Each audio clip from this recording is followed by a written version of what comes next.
And we are back. New York Renews is a dynamic coalition comprising over 370 environmental justice, faith, labor, and community groups. The coalition is currently organizing around the climate, jobs, and justice package, aiming to swiftly decarbonize New York, improve overall health and equity, and guarantee a fair transition for workers, as well as fostering an accessible green environment for everybody. Well, here now to share a little bit more is the founder of Wendy Seligson Consulting, Wendy Seligson, and then also community organizer at the Point CDC, Victor Davila. And thank you so much for both for joining us. Thank you for having us.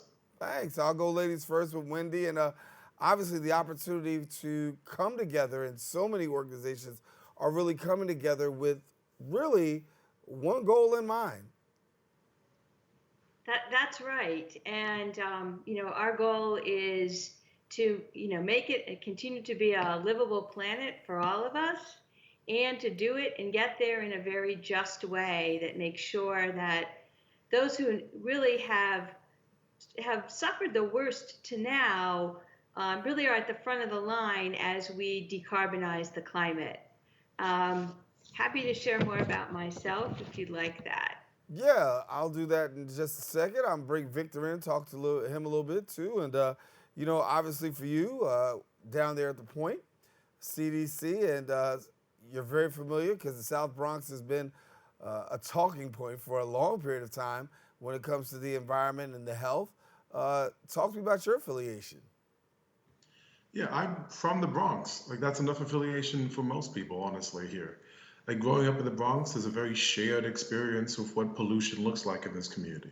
Right? Pollution, NOx pollution specifically, nitrous dioxide, it's a huge source for a lot of the health issues in the Bronx. We're 62 out of 62 in New York State.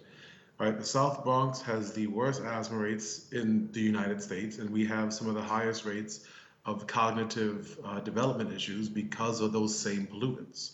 Right? We know this because of studies coming out of Cambridge University and Columbia. So we know the air is polluting us on top of the fact that global warming is a constant threat. So it only makes sense for us to route out fossil fuels, which are the source of both of these harms to our communities and our city at large. I want to get an opportunity to talk about how you two actually were able to join forces and come together. Obviously, the work unites. And Wendy, how did it happen? Yeah, so I'm with a group called the Jewish Climate Action Network NYC, and we've been a member of the New York News Coalition since 2017. And in doing that work, I live in the Bronx, in Riverdale, and our network covers the city. And so we were meeting with one of our local elected officials, Senator Biaggi, and through that conversation, kind of were encouraged to focus on a Bronx-wide voice for climate action. And that's how we then met, Victor and I think I'm happy for Victor to tell him more of that story. Wendy reached out to the Point CDC so that we could try to do something together to really bring more awareness to these issues, get politicians in front of community members and understand that there's a lot of alignment across the whole of the Bronx, right? One group is facing impacts, but the other group is also concerned. And we were able to make a space that made it clear that the Bronx wants to be seen as one large community. And that message got heard. And because of that, we had several successful rallies, and that led to more rallies, and that led to more conversations and more organizations joining us. And now we help run a network of organizations trying to put together community events that we can make sure that our people are the first to know about news involving their health, news involving the environment, and ways they can get involved so they can take their breathing capacity into their own hands. Wendy, I know one of the highlights was the opportunity to really come through in the 2019 climate law, and that was a major victory. Let's talk a little bit about the climate law of 2019 and how that was a victory. Yeah, that was such a victory. I mean, we're still benefiting from it right now and will for decades to come. And so back in 2019, we were, along with, at that time, a couple hundred, I think, members of the New York Renews Coalition, meeting with legislators and going to rallies in Albany. And even at the very end, there was civil disobedience where people really were arrested in the process of expressing how urgent it was that we adopt this law. And the 2019 climate law, what it does is it sets us on a path to decarbonize by 2050 and to lay out milestones every 5 years along the way. From that time forward, there's a Climate Action Council that's been formed among state agencies to set goals, including the first 5-year plan. And one of the many examples that I feel like we've seen of the impact of this already is not only raising money, but also projects that would have gone forward that would have continued fossil fuel infrastructure building have been stopped, including like the Williams pipeline in New York City. So for yourself right now, as you look and you see the victory in 2019, we know that was enough to literally fuel the fire to keep continuing with being a major voice in the matter. And when I think about the work that you guys have done, coming together, getting all these organizations to come together under one umbrella, first of all, that's a huge task. And second of all, to be able to get everybody to say, we want to hear the Bronx be heard. Talk to us about the power of unity and what that's been able to do for the movement. Mm-hmm. I'm going to turn, Victor, would you like to take that one and some of our work with the electeds? The Bronx, I think, is uniquely positioned as far as like how we are able to have relationships with our electeds, because we still can reach out to them on like a local level. Like I grew up with some of my electeds, right? The Bronx's capacity to have folks running for office on us, like having people from LA who moved here and then ran for local office. It's dudes we grew up with. So we are uniquely positioned to have real conversations with these folks as they're being constantly lobbied by fossil fuel groups, and we have a real chance to get a word in edgewise. And so the more we can come together as community members to have these conversations, the more we can relate it back to them. Amanda Septimo and Kenny Burgos care about the Bronx because they grew up here. They care about the atmosphere here because they had to grow up watching their friends get asthma. So there's a genuine sense of community here that is hard to find in other parts of the city. And our goal through this climate work isn't just to keep it alive for the sake of, surviving the next 20 years, but it helps us keep our community alive culturally too. It helps us stay together. Wendy, I know there's a lot of policy that's out there right now, but I want to focus in on a couple of them. Number one, the climate jobs and the justice package, and then also the federal policy. Bring us up to speed as to what you want the public to know and how they can participate. Yeah. Well, so even with this really groundbreaking law from 2019, the work isn't done. There are still gaps to fill in. And so this year we have 3 bills in the current package and a budget request. The first bill is known as the New York Heat Act. And that bill is going to direct the Public Service Commission to stop encouraging the building of some gas infrastructure.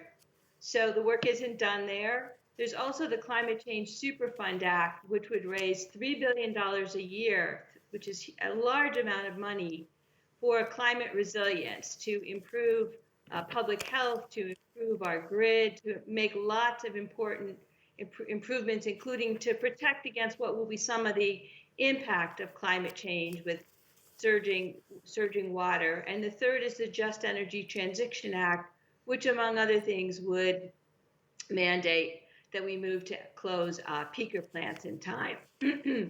So those are all part of like this year's package that we're working on.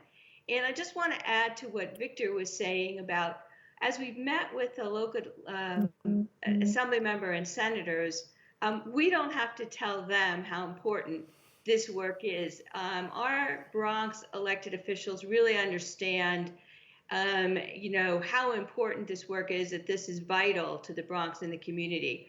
So we're really working together to make sure that they can raise their voices as fully and in as a coordinated way as possible in their respective chambers. Yeah. Vic, do you want to add on? Yeah, I would just add on like what this actually does on the ground, because like there's a lot of technical things that go into this bill, But ultimately, what this means for the Bronx is lowering asthma rates. It means increasing grades in schools because we know that there's probably some correlation between air pollution and grade initiation because, once again, pollution affects cognitive development in children. We are also looking at this helping to create better jobs in the Bronx, good green union jobs in the Bronx. Because what is the point of us making our communities breathable and livable if we get priced out of it? Right? We have to share in a slice of that wealth pie. And that's what these bill packages potentially do. They focus on environmental justice. And to focus on environmental justice, you have to focus on the needs of communities. And if folks want this to happen, if they want their lives to be improved, if they want green renewable energy to be a pathway to building wealth in their own homes, then the ways they can get involved are to reach out to New York Renews, to sign up with New York Renews. On January 27th at the Sonia Mayota Center, there's going to be a community block party happening where people will be able to have fun, learn how to do circus performances, but also get to learn about what's happening specifically and where they can potentially get involved. You don't need to be a climate scientist to do this work. You don't need to be a lawyer to do this work. Whatever you can dedicate to the cause is enough to dedicate to push the needle forward. For yourself, obviously a lot of work that's going on collaboratively, getting organizations to come together to really speak out on the issues that matter the most. What's it like for you being able to see traction and then at the same time being able to get some things across the finish line? What's that feeling like for you, both as organizers? You know, it's like it's exciting when we see it happen and we come together and we work with each other. And like you say, it's not easy. And sometimes it's a little bit lonely to just to follow up and follow up. But then when we come together in our biweekly meetings and we celebrate what we're doing, then you get fueled up to go ahead and do it again. Yeah, the Vikings back in the day when they used to go to war, they used to have a feast first, whether they lost or won, and it feels like that a lot. It's kind of like first we fight, then we feast, where we do have to come together a lot to remind ourselves what we're fighting for. Like this space that we operate in needs to be enjoyable. Some of my best friends are in this work now, and not all of them saw it off as experts, but once you have that community, it's easy to come together even when there are failures, and then when there are victories, it feels incredible because it's a thing where I get to go, no matter what happens tomorrow, I got to make something of a difference today, and that makes it really easy to sleep at night.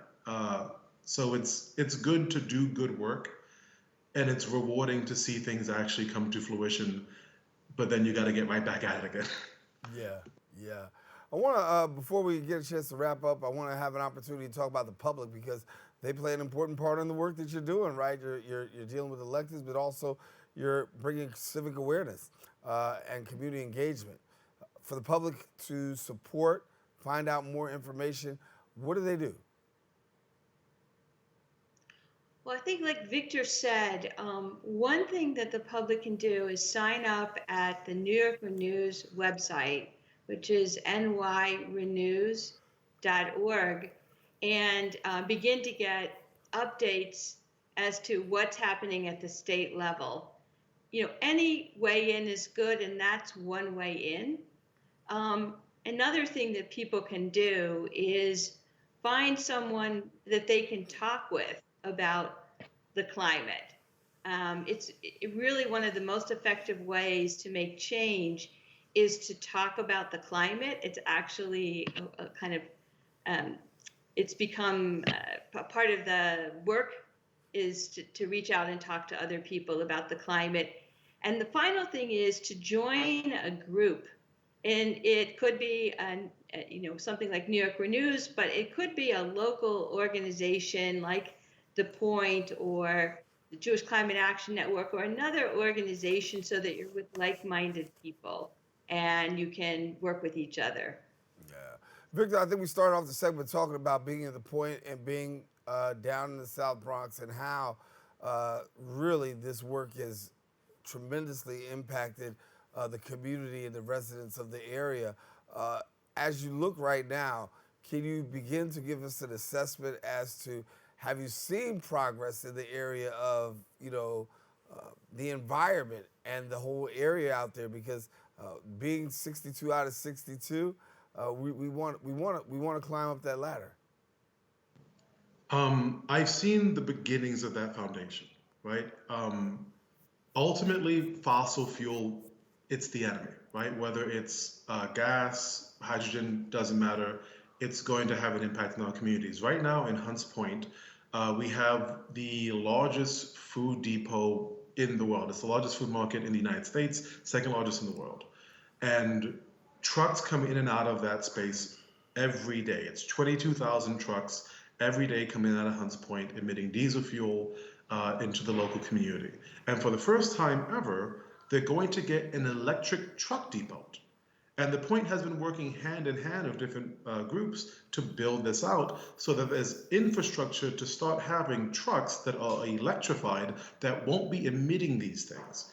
And while there's still some traffic issues involving that and like safety around kids walking the street, ultimately that is a huge step forward. And once this thing is built out, we have less and less excuses to use traditional infrastructure to deliver our goods and materials, right? Hunts Point is the stomach of New York City, right? If you had an apple or a pear today, it probably came out of Hunts Point.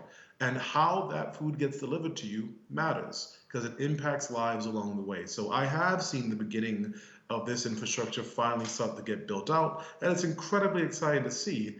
I just want to catalyze it so it happens as quickly as possible while still being built as efficiently as possible. Yeah. When do you get the final word? Hopefully. Yes, we can make a difference. We are making a difference. Join us. We need everyone to get involved and make a difference. All right. Wendy Seligson, thank you so much. Victor Davila, thank you so much for being with us and taking a quick break. We'll be back with more coming up right after this. Thank you. Thank you.